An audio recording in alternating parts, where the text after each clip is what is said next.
La politique, à présent, c'est un coup dur pour Valérie Pécresse. Oui, comme nous vous le disions sur Europe 1 il y a quelques jours, Éric Woerth prend la tangente et rallie Emmanuel Macron.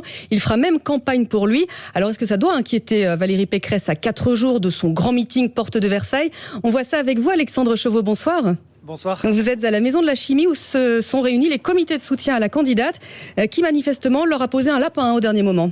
Oui, finalement absente officiellement pour des contraintes d'agenda. Valérie Pécresse a justifié son absence par les embouteillages à Paris et a finalement inauguré la réunion par visioconférence. Après avoir salué ses soutiens, elle leur adresse un message sans équivoque. Je vous demande d'être impassible. La technique des débauchages individuels, c'est pas la nôtre. Nous sommes un parti de conviction. Le départ d'Éric Woerth au cœur des discussions ici. Plusieurs collègues députés ne masquent pas leur déception, mais tentent de minimiser, comme Damien Abad. On s'y attendait, c'est pas une surprise. On sent bien ce sentiment de lassitude, de ras-le-bol général. Voilà, il a fait ce choix-là.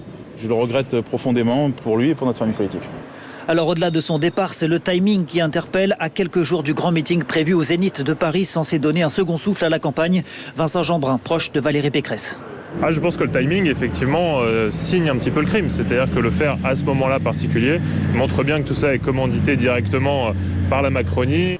Valérie Pécresse, elle, n'entend pas se laisser déstabiliser. Elle a mobilisé ses troupes ce soir, même si en interne, personne ne cache un certain agacement au sujet de cette défection. La deuxième après celle de Guillaume Pelletier chez Éric Zemmour. Alexandre Chauveau du service politique d'Europe 1.